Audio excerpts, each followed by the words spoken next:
என் பங்காரு பாரு 30 வருஷமா உழைக்கிறான். தேஞ்சாலா அவ நடந்து நடந்து தரதான் தேஞ்சிருக்கு. எங்களுக்கு கல்யாணம் ஆகி 6 மாசம் ஆகுது. நான் அவர் கூட சந்தோஷமாவே இல்லை.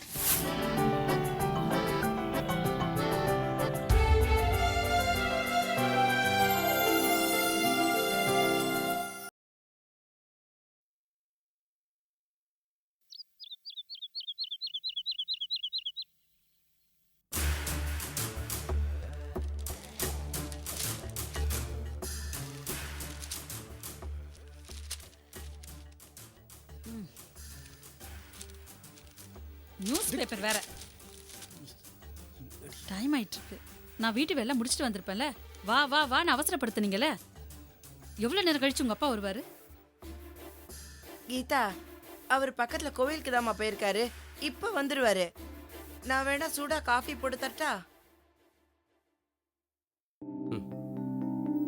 வீட்டு கணக்கு எடுத்துட்டு வர சொல்லிட்டு எங்கேயோ ஊர் சுத்த போயிட்டாரு உங்க அப்பா. சத்தம் போடாத, அப்பா வந்துட போறாரு. நமக்கு வர்ற ஒரே வருமானம் அப்பா கொடுக்குற பணம் தான். ஒரே வருமானம்னு சொல்லாதீங்க. நானும் தான் சம்பாதிக்கிறேன். உங்கள மாதிரி ஒன்றும் வெத்து வெட்டி இல்ல.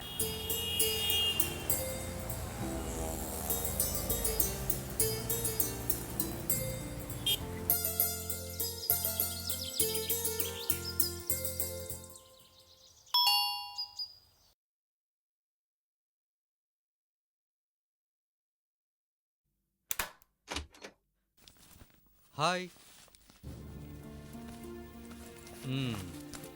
என்ன சரோ, 3 நாள் நான் இல்லாம நல்லா நிம்மதியா இருந்தியா? நான் இல்லாம நீங்க எப்படி இருந்தீங்களோ நானும் அப்படிதான் இருந்தேன்.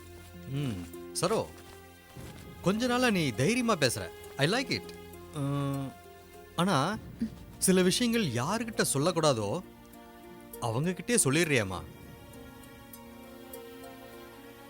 என்ன புரியலையா? கடகடன்னு போன்ல அப்பா நினைச்சு எல்லாத்தையும் கொட்டிட்டியேம்மா. இப்படியா ஒரு பொண்ணை டார்ச்சர் பண்றதுன்னு எனக்கே என் மேல கோவம் வந்தது. சரோ, நீ என்னை பத்தி உங்க அப்பாட்ட போட்டு கொடுக்கணும்னு போன்ல என்கிட்ட பேசின பத்தியா? அப்ப கூட எனக்கு கோவம் வரல. ஏன் தெரியுமா? நீ என் wife. I like you. I love you. சரி, ஃபேஸ் வாஷ் பண்ணிட்டு வாங்க. நான் போய் காஃபி கொண்டு வரேன். இரு சரோ, நீ சொன்னது எனக்கு ஞாபகம் வருது. நான் சென்னைக்கு போன உடனே உன் காஃபியை ரொம்ப மிஸ் பண்ணேன் தெரியுமா? நானும் நீங்க போனதுக்கு அப்புறம் காஃபி போடவே இல்லை. ஓ கிரேட். அப்புறம் இன்னொரு விஷயம் தெரியுமா? சென்னையில் உங்கள் அப்பா வீட்டுக்கு போயிருந்தேன். அவங்க எப்படி இருக்காங்கன்னு அவளை கேட்பேன்னு நினச்சேன். அவங்க நல்லதா இருப்பாங்கன்னு எனக்கு தெரியும். கரெக்ட். அவங்க நல்லாதாம்மா இருக்காங்க. உங்கள் வீட்டில் எனக்கு ஏகப்பட்ட மரியாதை. என்னதான் இருந்தாலும் மாப்பிள்ளையாச்சே. எங்க வீட்ல மாப்பிள்ளைன்னு மட்டும் இல்ல, யார் வந்தாலும் மரியாதை கொடுப்பாங்க. உண்மைதான். அப்புறம் சரோ, நீ எப்படி இருக்கன்னு உங்க வீட்டில் கேட்டாங்க. நீ சந்தோஷமா இருக்கிறன்னு சொல்லிட்டேன். நான் சொன்னது உண்மைதானே? என்னை விட உங்களுக்கு நல்லாவே தெரியுமே அது உண்மையா இல்லையான்னு. உன் தங்கச்சி மாலாவும் ஆண்டாலும் வாயாடி சரோஜா எப்படி இருக்கான்னு கேட்டாங்க. நான் கூட நினைச்சேன் உன்னை போய் வாயாடின்னு சொல்றாங்களேன்னு. நீ கூட பேசுவ போல இருக்கு. கல்யாணத்துக்கு முன்னாடி நானும் வாயாடியா தான் இருந்தேன். இப்போ வாழ வந்த இடத்துல வாய் அடக்கிக்கிட்டியா? சரோ, எனக்கு டயர்டாக இருக்கு, நான் ரெஸ்ட் எடுக்கிறேன். சரோ, உங்கள்கிட்ட நிறைய பேசணும். அப்புறம் பேசுகிறேன்.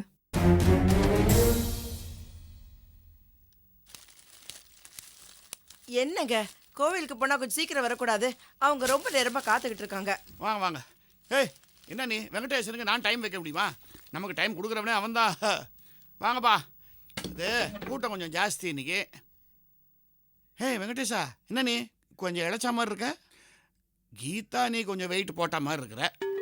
மாமா நல்லா பாருங்க, இவர் தான் வீட்டில் உட்காந்து சாப்பிட்டு சாப்பிட்டு 5 கிலோ ஏறி இருக்காரு. நான் உழைச்சி ஓடா தேஞ்சு போயிட்டேன். ஓடு இப்படிலாம் தேயுமான்னு இல்லை, என்ன சொல்கிறேன், உழைச்சதுனால யாரும் தேஞ்சு போனதா இது வரைக்கும் சரித்திரமே கிடையாது. என் பங்காரு பாரு 30 வருஷமா உழைக்கிறான். தேஞ்சாலா அவன் நடந்து நடந்து தரதான் தேஞ்சிருக்கு. அப்பா கணக்கு கேட்டிங்கல்ல, நேற்று நானும் கீதாவும் ரெடி பண்ணி கொண்டு வந்திருக்கேன் பாருங்க. பரவாயில்லையே. இந்தா நிறைய செலவாயிருக்கும் போல்றது. நிறைய இருக்குதுப்பா. இன்னும் பார்க்கவே இல்லை, அதுக்குள்ளே எப்படிப்பா சொல்கிற? இல்லடா வீட்டு கணக்குனா இங்கெல்லாம் ஒரு பக்கத்தில் எழுதி முடிப்போம், 5-6 பக்கம் இருக்குது, அதனால சொல்கிறேன். நீங்க தான் கணக்கை டீட்டெயிலா வேணும்னு கேட்டீங்கல்ல. பார்ப்போம்.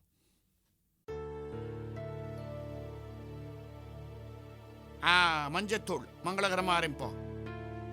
5 பாக்கெட் வாங்கியிருக்கிறீங்க. ஏண்டா வெங்கடேஷா, நீயும் மஞ்சளை தேய்ச்சி குளிக்கிறியா? இல்லைப்பா, நான் இன்னும் அந்த லெவலுக்கு வரல. கீதா யூஸுக்கு தான் வாங்கியிருக்கேன். கீதா, மஞ்சத்தூள் தேய்ச்சி குளிக்கிறது ரொம்ப நல்லது தான். அதுக்காக மொத்தமாக இவ்வளவா 5 பாக்கெட்டுமா தேய்ச்சி குளிக்கிறீங்க நீங்கள்? 3 பேக்கெட் தான் மாமா யூஸ் பண்ணியிருக்கேன். இன்னும் 2 பேக்கெட் வீட்டில் தான் இருக்கு. அப்போ 2 பாக்கெட் அதிகமாக வாங்கினது வேஸ்ட் இல்லையா? அதான் செய்யக்கூடாதுங்கிறது. அப்போ நீ பண்ணுங்க, அடுத்த தடவை நீங்கள் மஞ்சள் வாங்கும் போது 1 பாக்கெட் வாங்கினா போதும். அதுதான் கணக்கில் வரணும், புரியுதா? புரிஞ்சதுப்பா. என்னங்க மஞ்சள் வாங்கினதுக்கெல்லாம் கணக்கு பாக்குறீங்க? மஞ்சளில் தாம்மா கணக்கு பார்க்கணும். நீங்கள்லாம் லேடிஸ் என்ன சொல்கிறீங்க, மஞ்சள் நிலைக்கணும் மஞ்சள் நிலைக்கணும்னு சொல்கிறீங்கல்ல? அது மட்டும் இல்லை, ஒருத்தன் டோட்டலாக திவால் ஆயிட்டானா என்ன சொல்கிறோம், மஞ்சள் பத்திரிக்கை கொடுத்துட்டான்னு சொல்கிறோம்ல. மஞ்சள் வெரி வெரி இம்பார்ட்டண்ட். உப்பு புளி பருப்பு அது ஓகே. ஆமாம், இந்த ஆலிவ் ஆயில் எதுக்கு 5 கிலோ வாங்கினீங்க? இல்ல மாமா, சமையலுக்கு ஹார்ட்டுக்கும் உடம்புக்கும் நல்லதுன்னு சொன்னாங்க. ఎందుకో రిఫైన్ ఆయిల్ యూజ్ చేయాలి కదా. ஜனுக்கு உடம்பு கெட்டு போயிடும் மாமா. அப்படின்னா குழந்தைக்கு மட்டும் வேணுங்கிற அளவுக்கு ஆலிவ் ஆயில் வாங்கி அவனுக்கு சமைச்சு கொடுங்க. நீங்கெல்லாம் ரிஃபைண்ட் ஆயில் யூஸ் பண்ணலாம்ல. அதுவும் நம்ம வெங்கடேசனுக்கு விளக்கெண்ணெயில சமைச்சு கொடுத்தாலும் சாப்பிடுவான். டேய் வெங்கடேஷா, மரம் மாதிரி நிக்காத. நான் சொன்னதெல்லாம் குறிச்சிக்க, அப்பதானே செலவு கம்மி பண்ண முடியும். பேனாவை தொட்டே ரொம்ப நாள் ஆச்சு. பாசிப்பருப்பு, உளுத்தம்பருப்பு, தோரம்பருப்பு. ஏமா எல்லாம் 2 கிலோ வாங்கியிருக்கிறீங்க. நெய் வேற 2 கிலோ. எதுக்கு? கொழுப்பு. யாருக்கு? இல்ல ஏறுமேன்றேன். மாமா, பருப்பு நெய்யெல்லாம் வெறுமனே தின்ன முடியாது, சமைக்கிறதுக்கு தான் வாங்கியிருக்கோம். புரியுதுமா? அதைத்தான் கொஞ்சம் குறைச்சி யூஸ் பண்ணுங்கன்னு சொல்றேன். ஏன்னா குறைச்சி யூஸ் பண்ணீங்கன்னா உங்களுக்கெல்லாம் கொழுப்பு குறை. புரியுதுமா? அதைத்தான் கொஞ்சம் குறைச்சி யூஸ் பண்ணுங்கன்னு சொல்றேன். ஏன்னா குறைச்சி யூஸ் பண்ணீங்கன்னா உங்களுக்கெல்லாம் கொழுப்பு குறையும். நான் கொழுப்புன்னு சொன்னது கொலஸ்ட்ரால. கொலஸ்ட்ரால் அதிகமானா அனாவசியமாக வைத்தியருக்கு செலவு அதிகமாகும். நாம் வாழறதுக்காக சாப்பிட்டா போதும், சாப்பிட்றதுக்காகவே வாழக்கூடாது. இதுல 3/4 சாப்பிட்றது உங்க பையன்தான். நான் குறிப்பிட்டு யாரையும் சொல்ல, உங்கள் ஃபேமிலியில் இருக்கிற பொதுவான கொழுப்பை பற்றி சொன்னேன். ஏங்க, என்னைக்கும் நம்ம வீட்டு கணக்கை நீங்க கேட்டதே இல்லை. அவங்கள கேள்வி மேல கேள்வி கேட்டே இருக்கீங்க.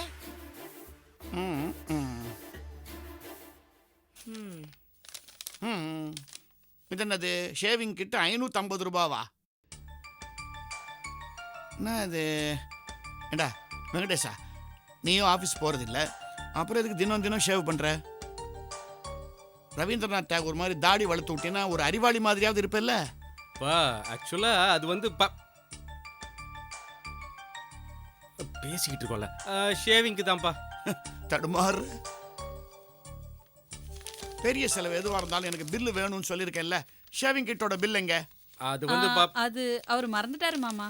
நான் படிச்சு சொல்லி அமிச்சேன், பெரிய அமௌண்ட்னா பில்லை காட்டுங்கன்னு. அப்புறம் மறந்துட்டேன்னா எப்படி மறந்துட்டீங்க? என்னங்க அவங்கள நம்பவே மாட்டேன்றீங்க. அவங்க என்ன நம்மளை ஏமாத்தவா போறாங்க? பங்காரு, 30 வருஷத்துக்கு மேலே நான் பேங்க்கில் வேலை செய்கிறேன்ல. நான் என் பேங்க்கை ஏமாத்துவேனா? கணக்கை கரெக்டாக தானே கொடுப்பேன். இருந்தாலும் இன்டர்னல் ஆடிட்டர் வந்தானுங்கன்னா எப்படி நோண்டுறானுங்க கணக்கெல்லாம். அது என்ன குத்தம் கண்டுபிடிக்கிறேன்னு பேரா? இல்லைம்மா, எல்லாம் சீராக நடக்குதான்னு நான் செக் பண்ணுறேன், அவ்வளோதான். போலாம். அப்பா, கணக்கு பார்த்து முடிச்சிட்டிங்களா? இல்லை, கீதாவுக்கு கொஞ்சம் அவசர வேலை இருக்கு. அப்போ எங்களுக்கெல்லாம் வேற வேலையே இல்லைன்றியா? கை நீட்டி வாங்கின பணம் அதுக்கு அக்கௌண்ட்ஸ் எல்லாம் சரியா கொடுக்கணும்ல. நீங்க பணத்தை நீங்க வாங்கும்போது ரொம்ப நேரம் வெயிட் பண்ணீங்க, இப்போ அவசரப்படுறீங்களே. ஒரு அரை மணி நேரம் ஒதுக்குங்க. சரி, மேலோட்டமாக கணக்கை பார்த்துட்டேன். பட் எனக்கு கொஞ்சம் கஷ்டமாக தான் இருக்குது, வருத்தமாகவும் இருக்குது.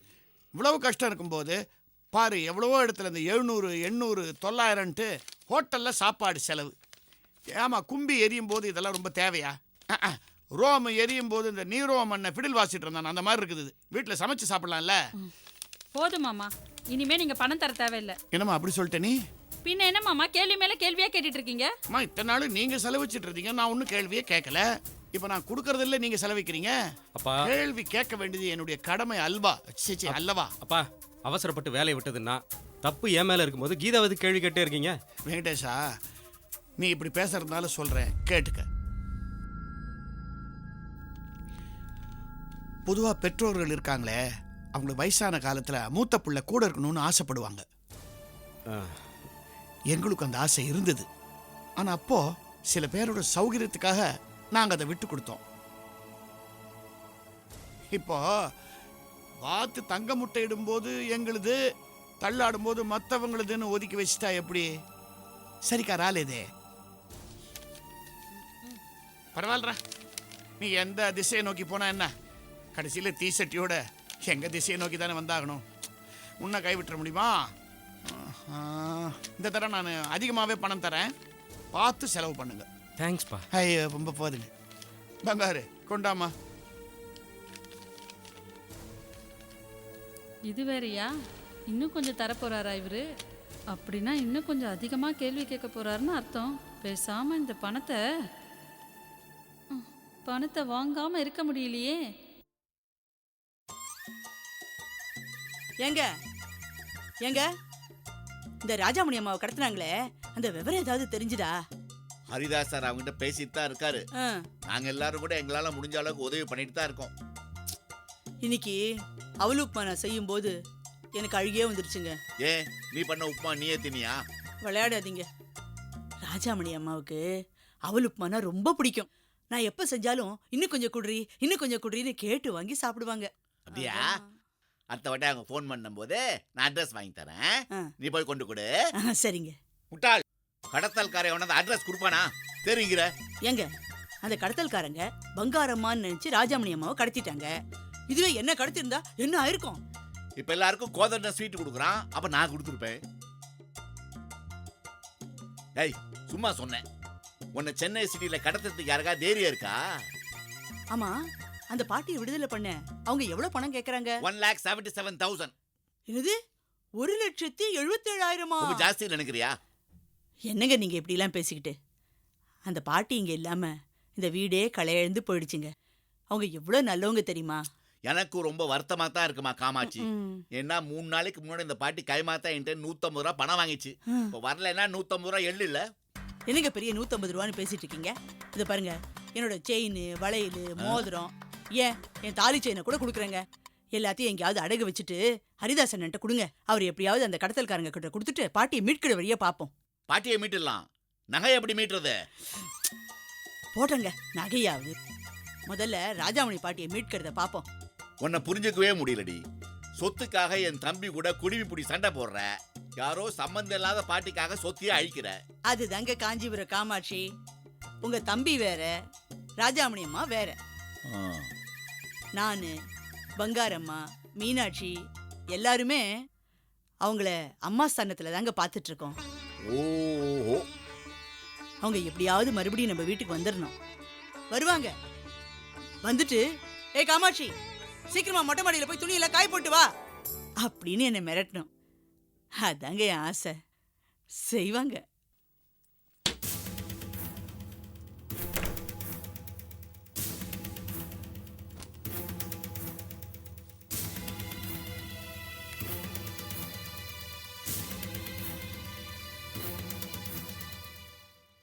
ஹலோ, ஹலோ, என்னடா வருதா?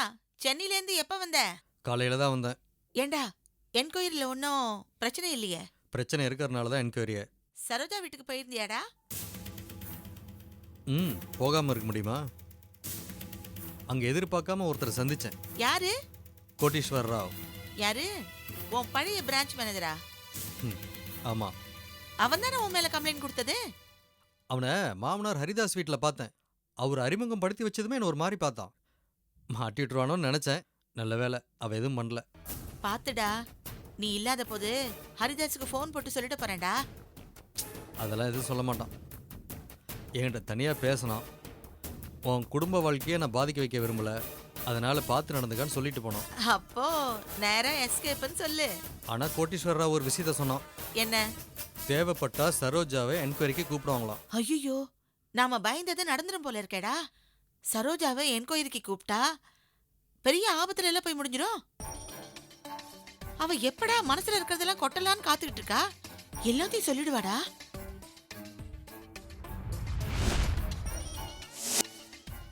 வணக்கம். என் பேர் சரோஜா. நான் வர்தனோட வைஃப். எங்களுக்கு கல்யாணம் ஆகி 6 மாசம் ஆகுது. நான் அவர் கூட சந்தோஷமாவே இல்லை. முதல்ல வீட்டுக்கு அவர் பணம் ஏமாத்திட்டாருன்னு சொல்லி எனக்கு ஃபோன் வந்தது. அது அவர்கிட்ட சொன்னதும், நீ ஏன் கண்டவங்க கூட பேசுறேன்னு லேண்ட்லைனை கட் பண்ணிட்டாரு.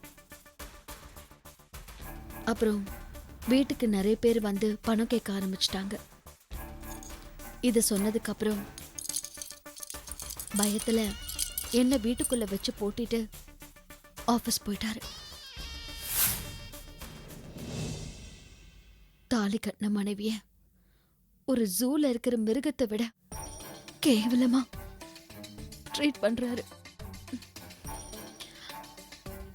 அது மட்டும் இல்லாம என் நகை எல்லாம் பத்திரமா வைக்கிறேன்னு சொல்லி ஏமாத்தி அதெல்லாம் அடகு கடையில் அடமானம் வச்சுட்டாரு. நகையை திரும்ப கேட்டா கொடுக்க மாட்டேங்கிறாரு. நான் இதெல்லாம் எங்க வெளியில சொல்லிட போறேன்னு எங்க வீட்டு மனுஷங்க கிட்ட கூட பேச விடாம தடுத்துட்டு இருக்காரு.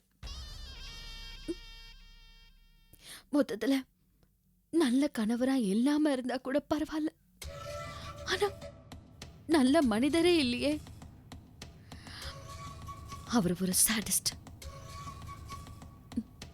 நீங்க அவருக்கு தண்டனை கொடுத்தா அது எனக்கு கொடுக்கிற விடுதலையா இருக்கும்.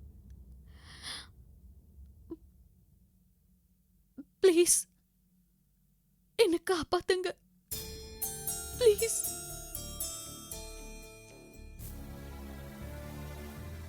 ஹலோ வரதா, என்ன பேச்சிய காணோம்? சரோஜா எனக்கு எதிராக பேசினா என்ன பண்றது?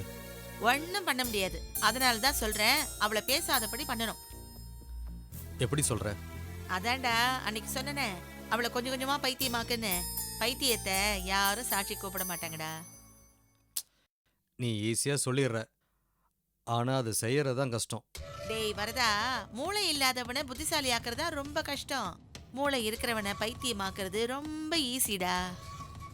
சுலபமா கஷ்டமோ செஞ்சுதானே ஆகணும். டேய் வரதா, நீ பிளான் பண்ணி செய்யறன்னு சரோஜாவுக்கு தெரியவே கூடாது. அப்பதான் எல்லாம் சக்சஸ் ஆகும், புரியுதா? இங்க பாரு, ஐடியா கொடுக்கறதா உன் வேலை. அது எப்படி எக்ஸிக்யூட் பண்றதுன்னு எனக்கு தெரியும், நான் பாத்துக்கிறேன். டேய் டேய் வரதா வரதா, இந்த விளையாட்டுல என்னையும் சேர்த்துக்கடா. 2-3 பேர் சேர்ந்தாதாண்டா நல்லா விளையாட முடியும். நீ தான் ஒருத்தரை பைத்தியமாக்குறதுல எக்ஸ்பர்ட் ஆச்சே, கூப்பிடாம இருப்பனா? டேய் வரதா, இந்த அக்கா மட்டும் இல்ல, எல்லாரும் உன்னை அவமானப்படுத்தி ஒதுக்கி வச்சிருவாங்க. இதான் சாக்குன்னு ரொம்ப நெருங்க ட்ரை பண்ணாத. நான் கூப்பிடும்போது வந்தா போதும், புரிஞ்சுதா? சரிடா சரிடா, நான் சொன்னதெல்லாம் ஞாபகம் வச்சுக்க, மறந்துடாத, பார்த்து நடந்துக்க, புரியுதா? வச்சுட்டாடா? ம். வச்சுட்டான். வரத இன்னும் சின்ன குழந்தையாவே இருக்கான். எல்லாம் இந்த அக்கா சொல்லி கொடுக்க வேண்டியிருக்கு.